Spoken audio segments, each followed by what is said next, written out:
Bonsoir à toutes, bonsoir à tous. Heureux de se retrouver et de pouvoir partager ces instants autour de la parole de Dieu et de la prière.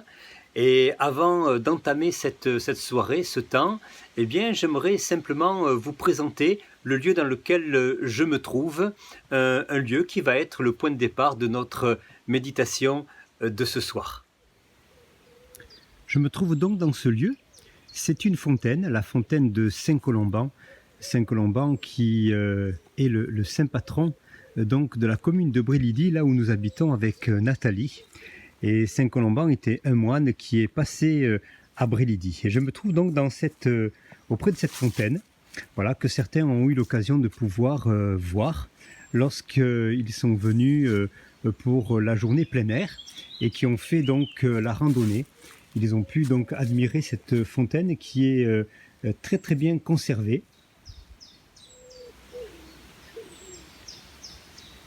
Je me trouve maintenant à l'intérieur de cette fontaine dans laquelle on voit de l'eau qui coule et donc avec un intérieur en très très bon état. Il y avait auparavant dans la petite niche une statuette en bois bicolore qui a été volée malheureusement il y a une vingtaine d'années, alors que cela faisait 2 siècles qu'elle était présente sur cette niche.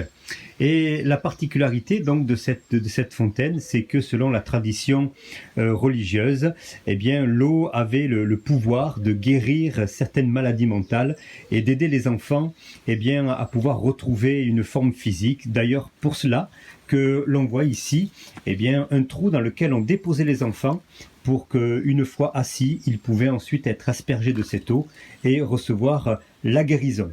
Voilà ce lieu dans lequel je me trouve, un lieu bien sûr entouré de végétation luxuriante et un endroit magnifique où on entend, et je pense que c'est le cas pour vous aussi, on entend les oiseaux qui chantent et qui sont là autour de nous. Un magnifique endroit, voilà, très très bien conservé. Voilà, maintenant que nous avons fait connaissance un petit peu avec le lieu dans lequel je me trouve, j'aimerais vous dire pourquoi dans ce lieu. Comme je vous le disais tout à l'heure, ce lieu est un symbole fort de guérison, de restauration. Et la parole de Dieu nous parle justement de guérison. Les évangiles relatent d'innombrables faits de guérison, de restauration accomplis par Jésus lui-même, nous montrant la puissance de Dieu au travers du Saint-Esprit. Et j'aimerais ce soir vous partager un texte qui se trouve dans l'évangile de Luc au chapitre 14. Et il nous est relaté un fait, un récit d'une situation que Jésus lui-même a provoquée, une situation de guérison. Évangile de Luc, chapitre 14 et verset 1er. Jésus étant entré un jour de sabbat dans la maison de l'un des chefs des pharisiens pour prendre un repas, les pharisiens l'observaient. Et voici, un homme hydropique, c'est-à-dire un homme qui avait de nombreux œdèmes, était devant lui. Jésus prit la parole et dit aux docteurs de la loi et aux pharisiens, « Est-il permis ou non de faire une guérison le jour du sabbat ?» Ils gardèrent le silence. Alors Jésus avança la main sur cet homme, le guérit et le renvoya. Puis il leur dit, « Lequel de vous, si son fils ou son bœuf tombe dans un puits, ne l'en retirera pas aussitôt le jour du sabbat ?» Et ils ne purent rien répondre à cela. Il nous est parlé là de la guérison d'un homme qui souffrait énormément, assurément, et aussi de cette période particulière au moment où Jésus va faire cette guérison, le jour du sabbat. Le jour du sabbat, pour les Juifs de l'époque et même aujourd'hui, c'est un moment particulier où il s'agissait de ne rien faire, de rester là dans l'accomplissement de ce que la loi de Moïse disait. Il ne fallait pas accomplir plus d'un certain nombre de kilomètres, on ne pouvait pas avoir et faire certaines tâches ménagères et bien sûr, par voie de conséquence, accomplir un tel acte de guérison le jour de sabbat, bien, tu es contraire à la loi. Et Jésus va poser cette question aux pharisiens, aux hommes de loi, de la parole de Dieu, et donc il va leur demander, est-il permis, eh bien, de faire une guérison le jour du sabbat? Jésus a volontairement posé cette question parce qu'il savait très bien la réponse, mais les hommes de la loi eh bien, n'ont pas rétorqué. Ils ne savaient pas exactement ce qu'il fallait répondre. Ils avaient peur certainement, connaissant la renommée de Jésus, eh bien, de recevoir quelque chose qui leur déplairait. Alors Jésus, devant le mutisme de ces hommes, eh bien, va opérer un prodige, un miracle, en guérissant cet homme.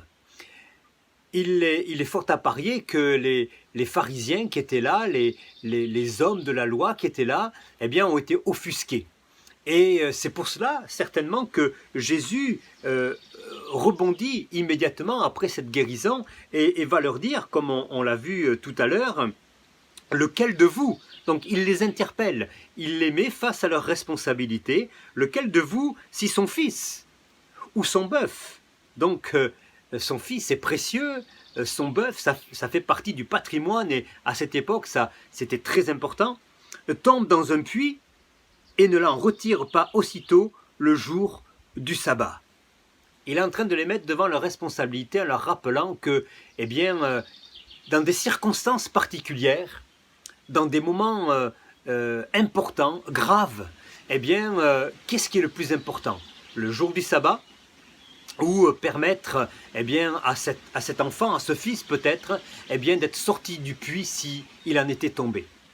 Qu'est-ce que cela veut dire aussi pour nous? Eh bien, cela veut dire aussi pour nous, au travers de ce texte, eh bien, que Jésus guérit encore aujourd'hui, quelles que soient les circonstances. Il n'y a pas forcément de lieu, il n'y a pas forcément besoin d'une personne, il n'y a pas forcément besoin de circonstances, d'événements, de situations particulières à créer, à mettre en œuvre, eh bien, pour que la guérison s'opère. Dieu est tout-puissant, le Seigneur Jésus agit comme il le veut, quand il le veut. Aujourd'hui, eh bien, par le ministère du Saint-Esprit, à l'époque, c'était Jésus lui-même, et rien ne peut empêcher la volonté de Dieu de s'accomplir quand Dieu l'a décidé. Parfois, eh bien, nous pouvons vouloir créer des circonstances. Il n'est pas impossible, et peut-être que vous avez connu cela, et moi-même je l'ai entendu et vu, des personnes qui faisaient des kilomètres et des kilomètres eh bien, pour être en présence d'un prédicateur eh bien, qui avait soi-disant eh bien, le pouvoir de guérir, qui accomplissait de nombreux miracles.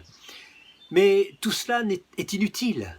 Ce n'est pas un homme qui guérit. Ce ne sont pas des circonstances qui guérissent. Ce ne sont pas des situations qui guérissent. Mais c'est bel et bien la puissance de Dieu au travers du Saint-Esprit. Et voyez-vous, aujourd'hui encore, nous avons besoin de saisir et de nous approprier cette vérité. Jésus guérit encore aujourd'hui. Qu'on ait recours, effectivement, à la prière, que l'on ait recours eh bien, au soutien spirituel de l'Église, des frères et des sœurs qui partagent la foi, eh bien cela est nécessaire, utile, ça nous fait du bien, c'est une nécessité. L'Église est là aussi pour cela. Pour autant, nous n'avons pas besoin eh bien, de courir de droite et de gauche, nous n'avons pas besoin de créer des événements, nous n'avons pas besoin eh bien, de créer des situations qui pourraient nous sembler être favorables à la guérison. Jésus guérit quand il veut, où il veut, dans les circonstances qu'il le souhaite. Et nous avons besoin en tant que chrétiens de revenir à ces choses simples, ordinaires, mais remplies de puissance, de force, d'autorité, celle qui vient de la parole de Dieu, qui vient de Dieu lui-même et qui s'accomplit au travers du Saint-Esprit. Mes frères et mes sœurs, peut-être que ce soir, eh bien, vous êtes dans une situation compliquée, difficile. Peut-être que ce soir, vous êtes comme cet homme, eh bien, empreint de difficultés physiques. Vous êtes peut-être malade, vous avez peut-être une situation compliquée sur le plan physique ou autre. Eh bien, laissez-moi vous dire que ce soir, Jésus peut vous guérir. Ce soir, Jésus eh bien, peut intervenir au travers du Saint-Esprit. La parole de Dieu nous le dit. La parole de Dieu est celle qui nous révèle encore que Jésus guérit aujourd'hui. Cela ne veut pas dire que Jésus le fera instantanément. Cela ne veut pas dire que Jésus le fera dans les circonstances et dans la pensée qui serait la nôtre, mais Jésus, si c'est dans sa volonté, si c'est son désir, alors il accomplira ce prodige, ce miracle dans votre vie pour vous. Il est important aussi, et je le rappelle, qu'au travers de la guérison, au travers de la guérison divine, il y a tout un enseignement. Jésus ne veut pas seulement guérir notre corps, mais il veut qu'au travers de cette guérison qu'il voudrait accomplir en nous, aussi nous enseigner et nous montrer aussi toute la puissance de la parole de Dieu et l'enseignement dont nous avons besoin les uns et les autres. Mes frères et mes sœurs, ce soir, Jésus peut et veut vous guérir.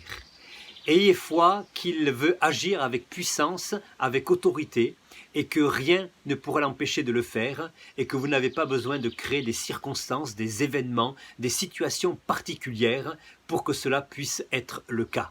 Jésus est à vos côtés, Jésus vous aime, Jésus accomplit des prodiges encore aujourd'hui, le temps des miracles n'est pas terminé, le Seigneur est celui qui veut agir encore avec vous et pour vous, afin que sa gloire et sa gloire seule resplendissent. Alors je vous encourage ce soir, à l'issue de ce petit message, de prendre du temps et de prier pour vous. Priez pour vous, pour votre besoin. Priez pour que Dieu accomplisse aussi un prodige et un miracle dans votre propre vie. Que le Seigneur vous bénisse, que le Seigneur vous encourage, appuyez-vous sur la parole de Dieu, ayez foi en lui, faites-lui confiance et laissez aussi votre cœur et vos oreilles ouvertes pour que vous puissiez entendre encore ce que le Seigneur a à vous dire au travers de ces moments et peut-être au travers aussi de la guérison que vous vivrez. Que le Seigneur vous bénisse, merci pour votre écoute, je vous dis à très bientôt et soyez bénis. Avant cela, nous terminons par la prière. Merci. Seigneur, merci pour ta grâce et merci parce que ce soir tu nous rappelles encore que tu veux guérir. Tu veux guérir l'âme, c'est une réalité, mais tu veux aussi guérir nos corps. Et je te prie, Seigneur, ce soir, pour que, au travers de ces instants, au travers de ta parole, que tu puisses parler aux uns, aux autres, et particulièrement à celui ou à celle, qui aurait besoin de toi, qui aurait besoin, Seigneur mon Dieu, de recevoir de ta part, la guérison.